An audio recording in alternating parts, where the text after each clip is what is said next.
Hello दोस्तों, तो जैसा कि हमने पिछले एपिसोड में देखा था, युनची उठने के बाद अपनी बहुत ही कोल्डनेस महसूस हो रही थी और उसके चेस्ट के अराउंड भी कोई चीज गोल गोल घूम रही थी, जिस पर वो ड्रैगन गॉड से सवाल करता है ये क्या चीज है। जिस पर ड्रैगन गॉड उसे बताते हैं तुम्हारे पास अब फायर एंड आइस दोनों की ही पावर्स हैं। ये दोनों पावर हालांकि अपने आप में बहुत ही ज्यादा अलग है, लेकिन अगर तुम इन दोनों पावर को अच्छे से प्रैक्टिस कर लोगे तो तुम अपने से बड़े वारियर को भी हरा सकते हो। और अब तो तुम्हारा लेवल भी ब्रेक थ्रू हो चुका है, तुम किंग विंग चिंग के 6 लेवल पर पहुंच चुके हो। जो सुनकर तो युनची भी बहुत ही ज्यादा शॉक हो जाता है और वो खुश होते हुए खड़ा हो जाता है। लेकिन वो खड़ा होकर जब अपने आसपास देखता है और उसे लिटिल फेरी नहीं दिखाई देती है, तो वो बहुत ज्यादा परेशान होकर ड्रैगन गॉड से पूछने लगता है कि आखिर में लिटिल फेरी कहाँ चली गई, क्या आपको पता है कुछ। तो ड्रैगन गॉड उससे बताते हैं लिटिल फेरी रिकवर होने के बाद यहाँ से चली गई, तुम्हें उसके बारे में ज्यादा नहीं सोचना चाहिए, वैसे भी अब वो पूरी तरह से रिकवर हो चुकी है, उसकी पावर्स वापस आ चुकी है। जिस पर युनची कहता है तब तो ठीक है, मेरे लिए इतना काफी है। आपने जो इतना बड़ा फेवर मेरे ऊपर किया है, आप मुझे बताइए इसके बदले में मैं आपके लिए क्या कर सकता हूँ। जिस पर वो ड्रैगन वॉइस उसे बताती है अगर तुम कुछ चाहते ही हो तो तुम मुझ पर एक फेवर कर दो। जिस पर युनची कहता है हाँ हाँ, आप मुझे बताइए कि मैं आपके लिए क्या कर सकता हूँ। जिस पर ड्रैगन गॉड उसे बताते हैं कि मुझे एक पावरफुल शॉट चाहिए, अगर तुम उसे ढूंढ कर मुझे लाकर दे दोगे तो इससे बड़ा फेवर और कुछ नहीं हो सकता है मेरे ऊपर। और यहीं से हमारे इस एपिसोड की स्टार्ट होती है और हम दो वॉरियर्स को देखते हैं, जिनमें से एक वॉरियर कहता है फेंग लोंग, तुम मेरे डिफेटेड जर्नल हो, इसीलिए तुम्हें आगे जाना चाहिए। तभी जर्नल गुस्सा हो जाता है और कहता है मेरा नाम मिस्टर फेंग है, समझे। अभी ये दोनों आपस में ऐसे ही लड़ रहे थे कि तभी यहाँ पर युनची की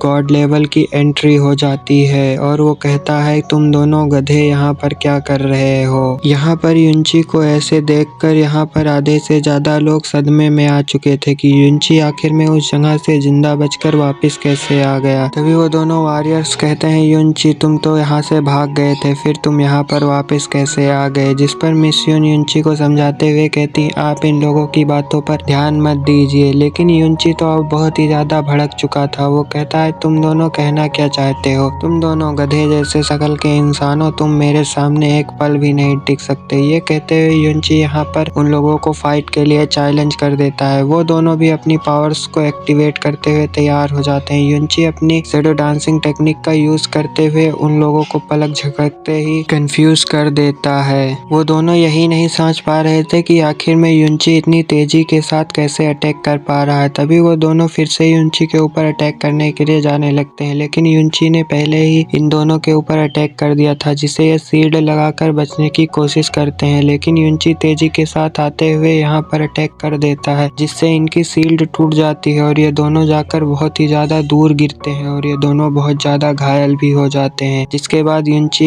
यहाँ पर माफी मांगते हुए कहता है आप लोगों को अगर मेरे कारण कोई प्रॉब्लम हुई हो तो मुझे माफ कर दीजिए। जिस पर यहाँ पर खड़े सारे लोग युनची से बहुत ही ज्यादा इम्प्रेस हो चुके थे। जिसके बाद युनची आगे बढ़ते हुए कहता है चीफ मैं चाहता हूँ इस रॉयल फैमिली के होने वाले कंपटीशन में मैं भी पार्टिसिपेट लूँ। जो सुनकर चीफ युनची को बताते हैं कि मैं तुम्हें पहले ही बता देना चाहता हूँ, वहाँ पर बहुत ही ज्यादा पावरफुल वॉरियर्स आते हैं जिनसे टकराना अभी तुम्हारे बस की बात नहीं है। तभी मिस युन युनची के पास आ जाती हैं, उससे कहती हैं युनची तुमने अपनी पावर्स को बहुत ही ज्यादा डेवलप कर लिया है, मैं देख रही हूँ तुम्हारी एनर्जी और ऑरा प्रेशर अब बहुत ही ज्यादा पावरफुल हो चुका है पहले से, इसीलिए तुम इस कंपटीशन में पार्टिसिपेट लेके जरूर जीत सकते हो। तभी यहाँ पर युनबा हवा से उड़ते हुए आकर गिरने ही वाला था कि युनची उसे पकड़ लेता है और उससे पूछने लगता है आखिर में तुम्हारी ये हालत किसने की। तभी यहाँ पर एक रॉयल प्रिंस आ जाता है और कहने लगता है इस बेवकूफ ने मेरा रास्ता रोकने की जरूरत की थी, इसीलिए मैंने इसका ये हालत करके यहाँ पर फेंक दिया। ये रॉयल प्रिंस युनबा की बेइज्जती करते हुए ऐसे ही आगे बढ़ता जा रहा था। जो सुनकर युनची इससे कहता है तुम बेवकूफ इंसान, अभी युनबा से माफी मांगो वरना मैं तुम्हारी हड्डी पसली तोड़ कर एक कर दूंगा। तुम चाहे रॉयल प्रिंस हो और चाहे जो भी हो, मैं तुमसे बिल्कुल भी नहीं डरता हूँ, तुम मेरे सामने टिक भी नहीं सकते। ये सब सुनकर रॉयल प्रिंस जिसका नाम जियो चैन होता है वो युनची को गुस्से से देखने लगता है। तभी युनची बोलता है मैंने तुमसे क्या कहा, तुम्हें आवाज नहीं आती, अभी युनबा से माफी मांगो। जो सुनकर चीफ युनची को समझाते हुए कहते हैं रहने भी दो, वो एक रॉयल प्रिंस है, वो भला माफी क्यों मांगेगा, छोड़ो भी, अब जाने दो, इतनी बड़ी भी बात नहीं हुई है। जिस पर युनची फिर से एक बार भड़कते हुए कहता है ये बहुत ज्यादा बड़ी बात है, कोई मेरे भाई को ऐसे परेशान नहीं कर सकता। तभी वो रॉयल प्रिंस युनची पर अटैक करने के लिए आ जाता है, जिसे युनची ने अपनी फीट से ही रोक लिया था और उस रॉयल प्रिंस पर काउंटर अटैक कर दिया था, जिससे वो रॉयल प्रिंस काफी ज्यादा पीछे हो जाता है और अपने मन में सोचता है आखिर में ये बंदा कितना ज्यादा स्ट्रांग है। इन दोनों की फाइट देखकर लॉर्ड किन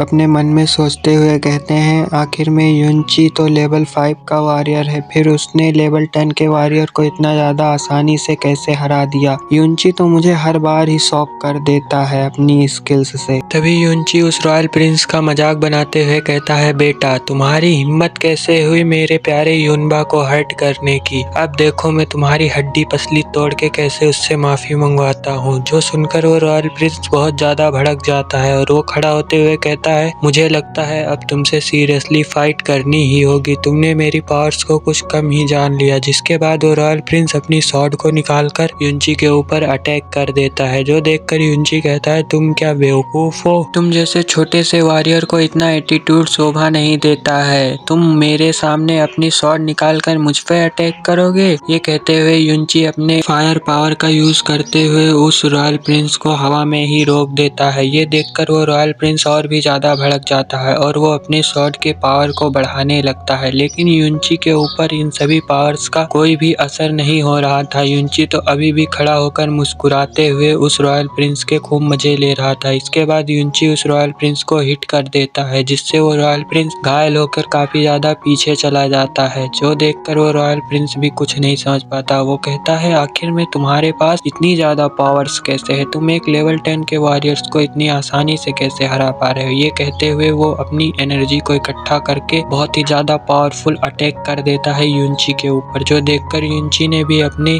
वेपन को निकालते हुए उस अटैक को ब्लॉक करना स्टार्ट कर दिया था। युनची के लिए इस अटैक को ब्लॉक करना बिल्कुल भी मुश्किल नहीं हो रहा था। ये देखकर रॉयल प्रिंस और भी ज्यादा स्पिरिचुअल एनर्जी से अटैक कर देता है, लेकिन युनची अभी भी वहीं पर खड़ा हुआ था, उसे तो कोई फर्क ही नहीं पड़ रहा था इस एनर्जी से। इसके बाद युनची हवा में जाते हुए उस रॉयल प्रिंस के ऊपर एक जोरदार अटैक कर देता है, जिसके कारण वो रॉयल प्रिंस की स्वॉर्ड टूट जाती है और वो रॉयल प्रिंस उड़कर बहुत ज्यादा पीछे जाकर गिरता है, जिसके कारण उस रॉयल प्रिंस के मुंह से भी ब्लड आना स्टार्ट हो जाता है और वो सीधा जाकर युनबा के कदमों में गिर जाता है। इसके बाद युनची उसके पास आते हुए उसके पीठ पर अपना पैर रख देता है और उसे दबाना शुरू कर देता है। वो कहता है जल्दी से युनबा से माफी मांगो वरना मैं तुम्हें यहीं पर जान से मारकर खत्म कर दूंगा। लेकिन वो रॉयल प्रिंस बहुत ही ज्यादा एटीट्यूड वाला था। वो कहता है मैं इतनी मार खाने के बाद युनबा से माफी क्यों मांगू, अब तो तुम्हें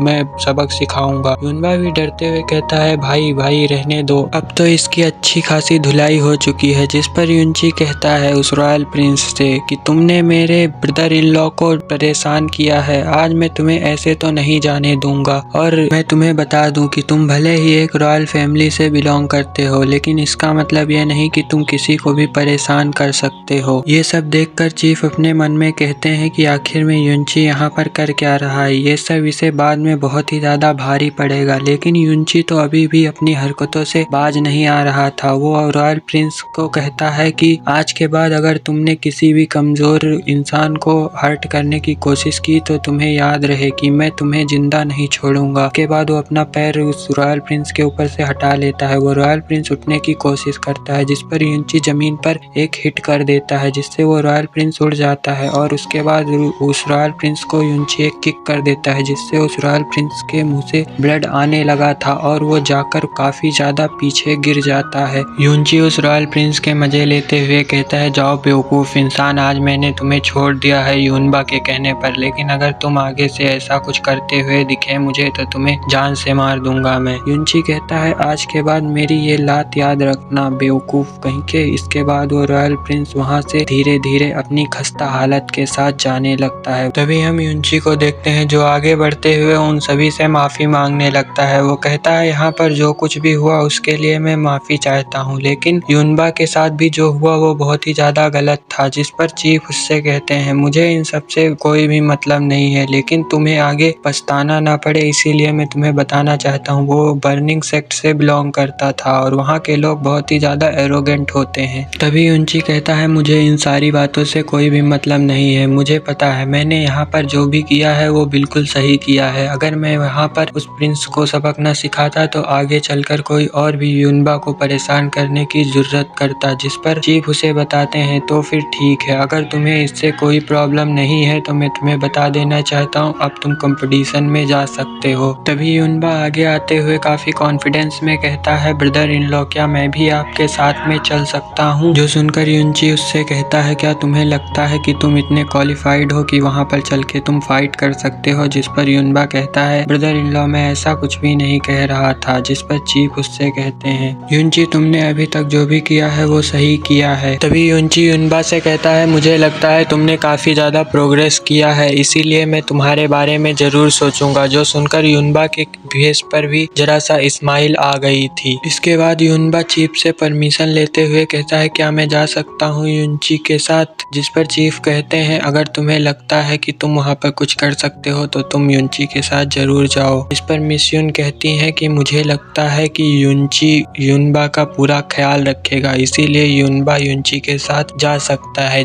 ये सुनकर चीफ भी कहते हैं, अगर प्रिंसेस ऐसा चाहती हैं तो भला मैं कौन होता हूँ ऑब्जेक्शन देने वाला। ठीक है युनबा, तुम युनची के साथ जा सकते हो। अगर वहाँ पर युनची को किसी भी चीज की जरूरत हो तो तुम उसकी मदद करना। और युनची मुझे तुमसे भी बहुत ज्यादा उम्मीद है, तुम टॉप 100 प्लेयर्स के अंदर आ ही जाना, जिससे एम्परर भी बहुत ज्यादा खुश हो जाएंगे। चीफ की ऐसी बातें सुनकर युनची कहता है कि आपको ये सब तो बाद में ही पता चलेगा। इसके बाद मिस युन और युनची दोनों ही बर्ड पर बैठकर यहाँ से जाने लगते हैं, जो देखकर लॉर्ड किन तो बहुत ही ज्यादा परेशान लग रहे थे। इसके बाद हमें तियानजियान माउंटेन का सीन दिखाया जाता है, जहाँ पर बहुत सारे वॉरियर्स फाइट करने के लिए आने वाले थे। तभी हम यहाँ के बाहर का सीन देखते हैं, जहाँ पर बहुत सारे डिसाइपल खड़े होकर इसी कंपटीशन के बारे में बात कर रहे थे। तभी हम आसमान में देखते हैं कुछ बहुत ही ज्यादा पावरफुल वॉरियर फायर की पावर के साथ आगे बढ़ रहे होते हैं इस सेक्ट की तरफ। तभी हम देखते हैं यहाँ पर खड़े सारे लोग शौक होके उन्हें ही देख रहे थे कि आखिर में इतने पावरफुल वॉरियर कौन है। और यहाँ पर हमें पता चलता है कि ये कोई और नहीं, यंग मास्टर फेन और उसके टीम वाले बंदे थे। ये लोग नीचे आकर यहाँ पर खड़े हो जाते हैं, जो देखकर यहाँ पर सारे डिसाइपल उन्हें आगे जाने के लिए जगह देने लगते हैं। और उन सबके साथ आया वो बूढ़ा एल्डर उन सबको लेकर आगे की तरफ बढ़ते हुए उन सबसे कह रहा था कि मुझे तुम लोगों से बहुत ज्यादा उम्मीद है। तुम लोग इस कंपटीशन में ऐसे कारनामे करके दिखाओ जिससे हम यहाँ से बहुत ही ज्यादा अच्छी न्यूज लेके जा सकें अपने किंग के लिए। और फेंग मैं तुम्हें स्पेशली कहना चाहता हूँ, अगर तुम इस कंपटीशन को जीत गए तो तुम मिस युन से शादी भी कर सकते हो। जिस पर फेंग कहता है, मिस युन ने अगली बार तो मुझे रिजेक्ट कर दिया था, मगर इस बार मैं इस कंपटीशन को जीत कर उनसे शादी जरूर करूंगा। अगली बार उसने युनची के लिए मुझे नकारा था, इसलिए इस बार मैं युनची को इस कंपटीशन में मौत के घाट उतार दूंगा। फिर मैं देखता हूँ कि मिस युन मुझसे शादी कैसे नहीं करती है, उन्हें मुझसे शादी करनी ही होगी, इसीलिए तो मैं यहाँ पर आया हूँ। इसी के साथ हमारे ये एपिसोड यहीं पर खत्म होता है। मिलते हैं नेक्स्ट एपिसोड में। वीडियो पसंद आया हो तो वीडियो को एक लाइक करें, अगर चैनल पे नए हैं तो चैनल को सब्सक्राइब करें।